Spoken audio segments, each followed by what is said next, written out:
Draft yang merevisi 79 undang-undang itu terdiri dari 15 bab dan 174 pasal.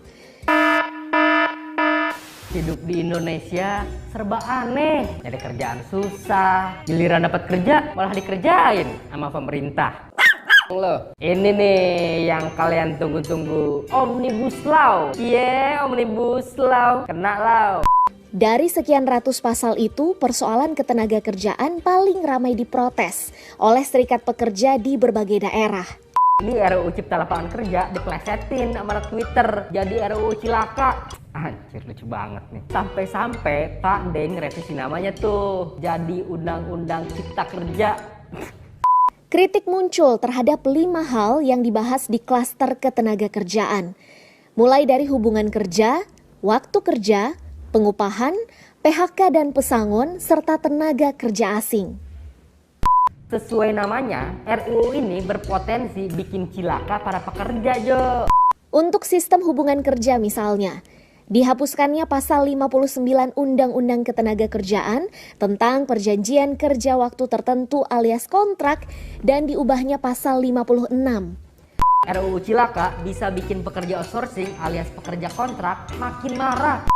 Pekerja PKWT bisa dipekerjakan untuk segala jenis pekerjaan dan tanpa batasan waktu status kontrak.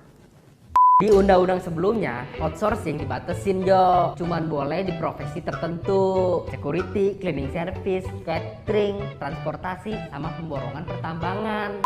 Kemudian dihapuskannya pasal 64 hingga 66 tentang pekerja outsourcing. Hal ini memungkinkan pekerjaan core business pun di-outsourcekan. Cilakanya di RUU Cilaka ini, semua profesi bisa jadi pekerja kontrak. Siapa sih yang mau status kerjanya kontrak terus? Gak ada kepastian karir, gampang dipecat, kena lau. Di pasal berikutnya, pekerja bisa dipecat jika perjanjian kerja berakhir dan pekerjaan dianggap selesai. Duit pesangon dipangkas, Jo. Di undang-undang yang lama, pekerja bisa dapat pesangon maksimal 32 kali. Di RUU Cilaka ini maksimal 9 kali. Itu pun buat karyawan yang udah kerja 8 tahun atau lebih. Ya, boncos dong kita. Kena lau. Uang kompensasi hanya diberikan kepada pekerja yang telah bekerja selama setahun. Besarannya diatur kemudian lewat peraturan pemerintah. Masa katanya undang-undang bisa diubah pakai peraturan pemerintah? Terdengar seperti orde baru. Ini pada sekolah di mana sih? Kok peraturan pemerintah derajatnya lebih tinggi ketimbang undang-undang? Ketahuan jelas. Perubahan di pasal 93 menghapus kewajiban pengusaha untuk tetap membayar upah pekerja meski berhalangan karena haid hari pertama, menikah, menikahkan, mengkhitankan, membaptiskan, melahirkan atau karena keluarga meninggal, melaksanakan kewajiban terhadap agamanya atau ibadah, dan tugas pendidikan. Indikasi otoriter. Belum lagi soal sistem waktu kerja. Waktu kerja diubah menjadi paling lama 8 jam sehari dan 40 jam sepekan. Sementara kewajiban memberi libur hanya 1 hari dalam seminggu. Jam lembur juga diperpanjang menjadi maksimal 4 jam sehari. Padahal sebelumnya paling banyak 3 jam sehari. Buruh khawatir upah minimum dihapus. Soalnya dalam RUU Cilaka ini diberlakuin yang namanya upah per jam. Aduh, gimana ya? Ini tuh kayak ngilangin kepastian lu bawa pulang duit berapa. Ya karena upah minimum yang selama ini jadi batas bawah udah nggak wajib dipakai lagi. Aturan yang paling keras diprotes tentu soal upah karena menghapus upah minimum kota dan upah sektoral. Jangan dipukul rata, ntar semua perusahaan si anak udel. Lagian nih ya, seumpama pakai sistem upah minimum provinsi, itu tetap ngerugiin pekerja, Jo. Jadi gini nih, selain UMP, ada juga yang namanya UMK, upah minimum kabupaten atau kota. Masalahnya, UMP ini angkanya relatif lebih kecil ketimbang UMK. Padahal di beberapa daerah, upah minimum kota dan sektoral bisa lebih tinggi dari upah minimum provinsi.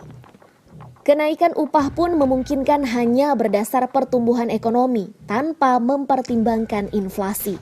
Contoh nih, UMP Jawa Barat 1,8 juta, tapi UMK Karawang dan Bekasi sampai 4,5 juta. Kalau ngikutin RUU Cilaka nih, berarti buruh di Bekasi dan Karawang harus ngikutin UMP Jabar. Dari 4,5 turun Jo jadi 1,8. Ya, boncos dong kita. Kena lau. Sebenarnya masih banyak sih pasal-pasal lain yang ngehe di RUU ini. Gampangnya TKA tenaga kasar masuk Indonesia, jam kerja yang berpotensi bikin kita kayak kuda. Ya ibarat kata mah starter pack nyelakain pekerja. Jadi wajar dong kalau kita gedek sama RUU ini. Indonesia kan udah sepakat menganut sistem pembagian kekuasaan dengan mekanisme check and balances. Ngubah undang-undang itu ranahnya DPR dengan persetujuan presiden, bukan wewenang penuh presiden. Kalau kata Pak Yas, biar DPR aja yang benerin salah ketik itu ntar. Bukan salah ketik ini mah, salah kita. Masih percaya malu pada. Benerin peraturan yang tumpang tindih emang bagus. Narik investasi juga nggak salah. Ya tapi jangan sunat hak-hak pekerja dong. Atur dah tuh gimana caranya biar investor senang, pekerja kenyang. Kan pekerja sama pengusaha juga saling membutuhkan. Pembahasannya juga jangan tertutup lagi lah. Libatin kita dong. Kan ntar yang kena dampak kami ini Pak. Ya intinya sih kita harus waspada aja. Lagian nih Pak De Jokowi udah mempersilahkan buat kita ngekritik RUU Cilaka ini. Bahasan RUU ini nggak buru-buru. Jadi masih ada waktu nih buat kita buat ngulik RUU ini. Jangan sampai kita ribut-ribut soal pasal di atas. Ada pasal kontroversi yang nggak menguap justru lolos.